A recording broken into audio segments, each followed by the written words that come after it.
Selamat datang di Laboratorium Mekanika Batuan. Pada acara 6B kali ini, kita akan belajar mengenai software Phase 2 yang kita khususkan untuk lubang bukaan. Sebelumnya, untuk Phase 2 sendiri, dia itu menggunakan metode analisis kestabilan lereng, yaitu Finite Element Method, atau bisa kita sebut FEM. Nah, sebelumnya, untuk memulai pengerjaan pada project kali ini, kita bisa save as terlebih dahulu mengenai data yang akan kita buat berdasarkan nama dan name.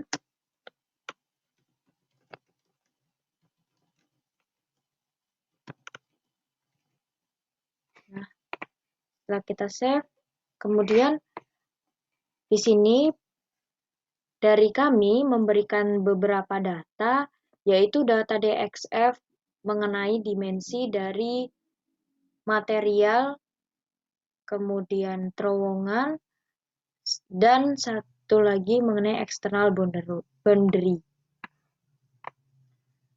Nah, sebenarnya kita bisa gunakan secara manual untuk membuatnya seperti saya contohkan ya.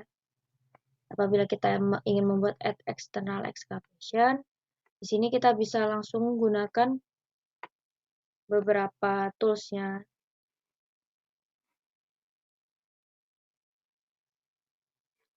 Seperti ini.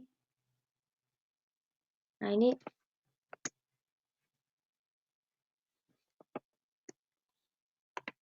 kita juga bisa undo.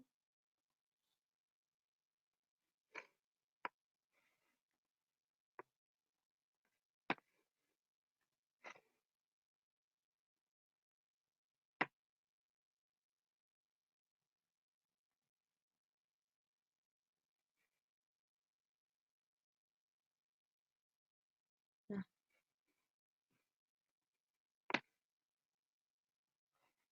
seperti ini.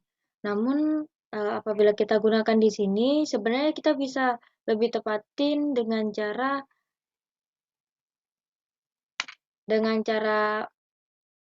lebih teliti dalam membuatnya.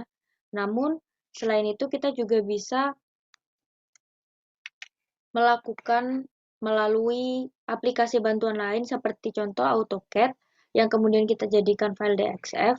Nah, setelah itu kita bisa import dengan tools import ini. Pertama kita import external boundary.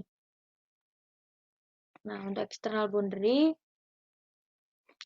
sudah ada datanya, kemudian kita bisa open dan kita oke. Kemudian selanjutnya kita import kembali mengenai excavation-nya atau terowongannya yang akan kita garu ya. Dimensi lubang bukaan. Seperti ini. Kemudian kita import kembali yakni materialnya. Di mana material ini adalah ore yang akan kita tambang seperti itu.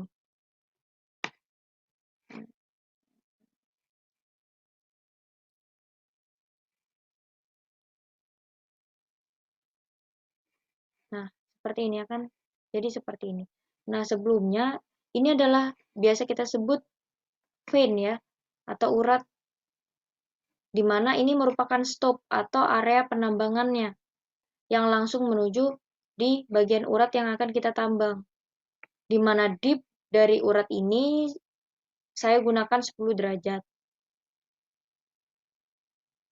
Nah, kemudian setelah kita input seluruh materialnya, seluruh boundary-nya, kita bisa masuk kepada analysis, kemudian project setting.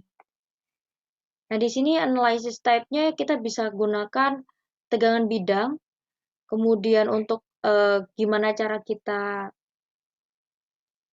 menyelesaikan atau menganalisis masalah ini, itu bisa dengan Gaussian elimination. Ini tuh sama seperti pendekatan numerik ya, atau yang biasa yang kita sudah pelajari juga pada mata kuliah metode numerik. Kemudian untuk unit sendiri sama seperti slide pada acara sebelumnya, yaitu kita gunakan metrik untuk mendapatkan satuan Pascal, dan ini ada beberapa lainnya seperti itu. Nah, stage ini dimana kita bisa membuat beberapa tahapan dalam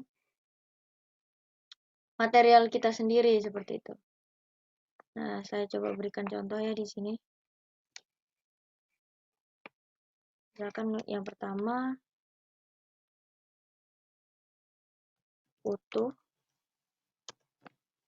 kemudian yang kedua udah tergali atau sudah dibentuk lubang bukaannya. Ini untuk stress analysis sama seperti di slide sebelumnya. Nah, ini merupakan error yaitu tolerance, kemudian maximum number of iteration itu iterasi yang kita gunakan berapa kalinya. Groundwater pun sama, statistik apabila kita memiliki beberapa data yang lebih sehingga kita dapat membentuk statistikanya, kemudian kita bentuk probability of failure-nya. Nah, ini proyek summary, ini kita bisa namakan akan acara 6B. Seperti itu ya. Dan kita oke. Selanjutnya, kita bisa input material dengan cara define properties, kemudian define material. Seperti yang pertama, coba saya buka contoh soalnya.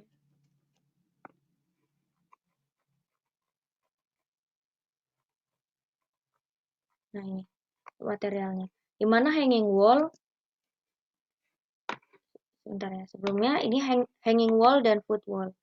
Sama seperti di geologi struktur sebelumnya, yaitu hanging wall yang berada menggantung di atas, kemudian bagian bawah yang menjadi tumpuannya yaitu foot wall, kemudian urat atau biasa kita sebut vein. Dan langsung saja kita input materialnya, hanging wall. Misalkan kita bisa ubah-ubah juga ya warnanya di sini. Nah, untuk elemen loadingnya itu bisa berdasarkan field stress only atau with and body force. Sini kita gunakan yang lebih lengkap yaitu dengan pengaruh dari body force juga. Dan coba kita input unit weight-nya 0,031. Nah, kemudian modulus yang di sini kita gunakan isotrop ya. Karena asumsinya memang penyebaran tegangannya sama seperti itu. Kemudian kita tulis Poisson ratio di sini 0,29. Kemudian friction angle atau sudut gesek dalamnya. Oh, sebelumnya modulus yang 25.400 MPa.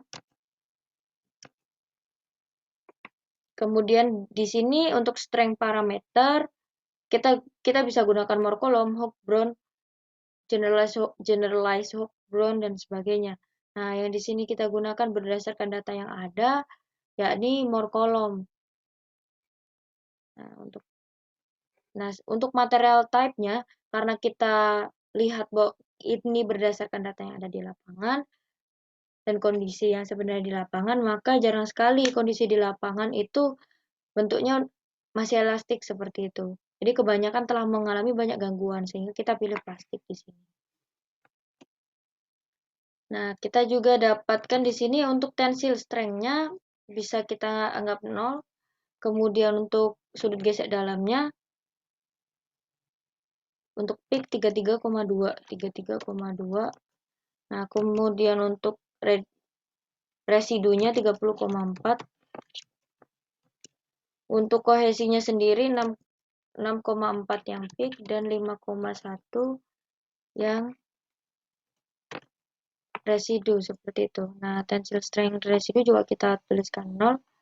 Kemudian selanjutnya yaitu foot wall.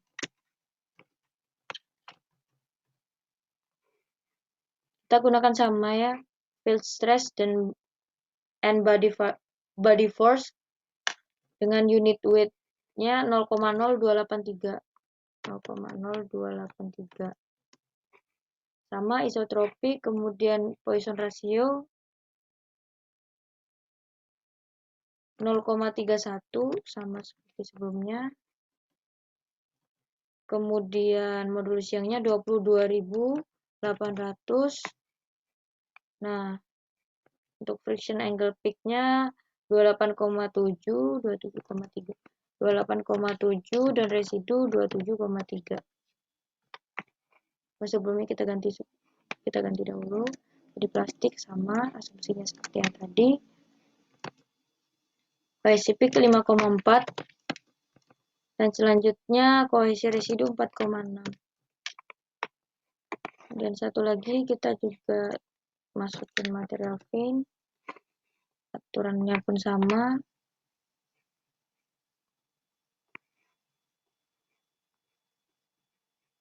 Isotrop, kemudian ininya untuk unit weight-nya 0,024. Nah, unit weight yang digunakan di sini adalah unit weight natural ya.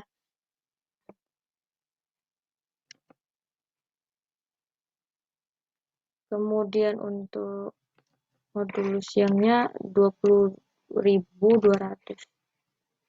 20.200. Kemudian Poisson ratio 0,22. Ini kita ganti plastik terlebih dahulu. Kemudian friction angle peak-nya 2,8 dan residunya 21,3.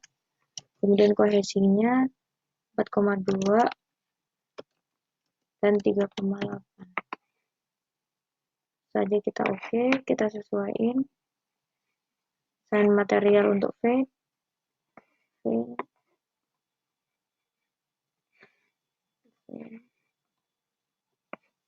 Kemudian liquid wall.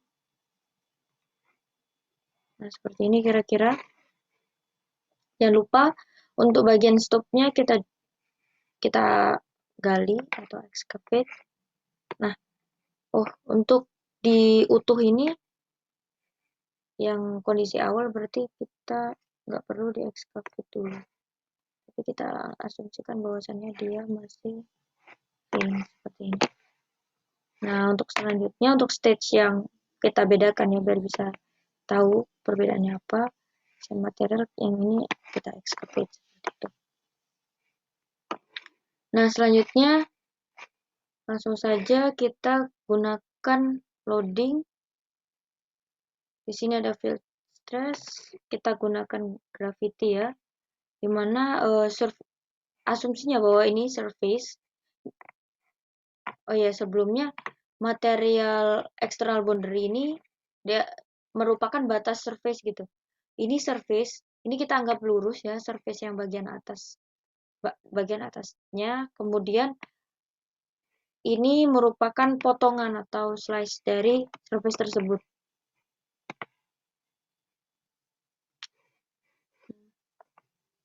Ini gravity, berarti surface di sini itu kita asumsikan bahwasannya berada pada ketinggian 100 mdpl seperti itu. Dengan overburden sekian. Nah, seperti itu ya. Kemudian kita oke.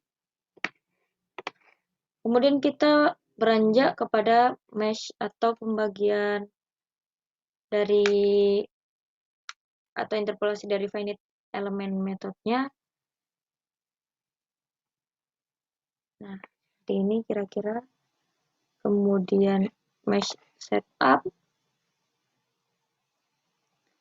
Kita bisa gunakan macam-macam tipenya, radial, uniform, graded. Dan coba di sini saya gunakan graded, 3 noded, 6 noded, 4 noded, 8 noded, itu untuk titik-titik yang akan kita bentuk. Misalkan seperti ini kita bentuk 3 noded ya, atau coba kita 6 noded seperti itu. Nah, selanjutnya kita discretize untuk mengunci ya kondisinya. Kemudian kita lakukan mesh, kita oke. Selanjutnya coba kita compute ya. Kita save.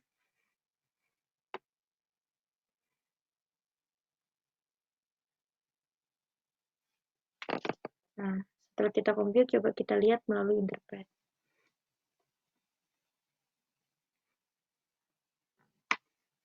Ini.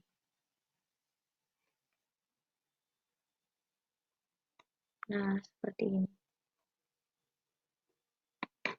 Ini untuk sigma satunya, sigma vertikalnya. Nah, di sini kita juga bisa melihat beberapa titik. Misalkan kita ingin melihat bahwasannya di titik teratas nih, sigma satunya berapa? Nah, 2,4. Kemudian untuk titik terbawah 2,8. Untuk bagian, nah sigma 1 kan merupakan tegangan vertikal ya. Dan ini 2,6. Ini pun 2,6 seperti itu. Nah, kita juga bisa lihat nih yang lain untuk sigma 3-nya seperti apa. Oh, ternyata sama. Kemudian kita juga lihat safety strength factor. Nah, di sini 6, di sini 6, di sini sama seperti itu ya. Kemudian kita juga bisa melihat display deformation ya.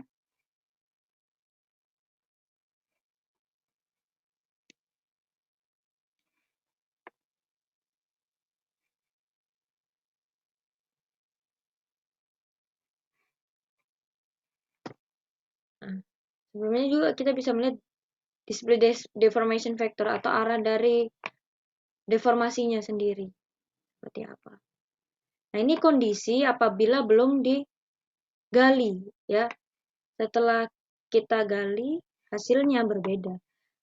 Strength factornya akan berubah menjadi 3,16, 2,21, 3,16 di bagian bawah dan 2,53 untuk di bagian kiri. Seperti itu, ini arahnya.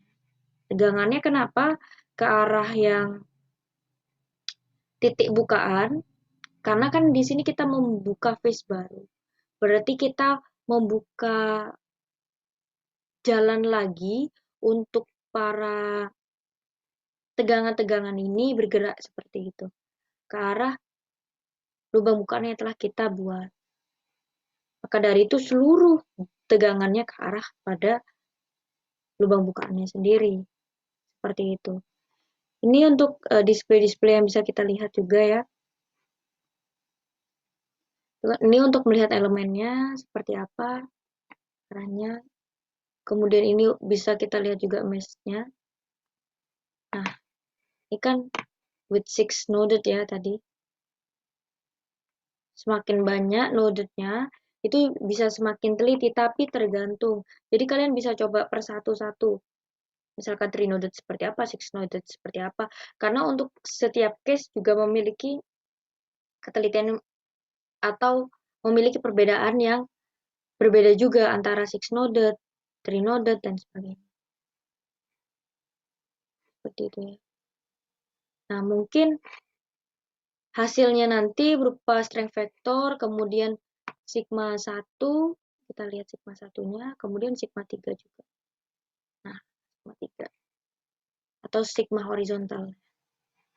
Dan ini bisa kita juga lihat mengenai displacement. Nah, ini kan ada vertical displacement untuk yang absolut. Kemudian ada horizontal displacement juga. Nah, ini berarti kan pergerakan atau perubahan horizontalnya. Semakin besar berarti semakin bahaya seperti itu. Nah,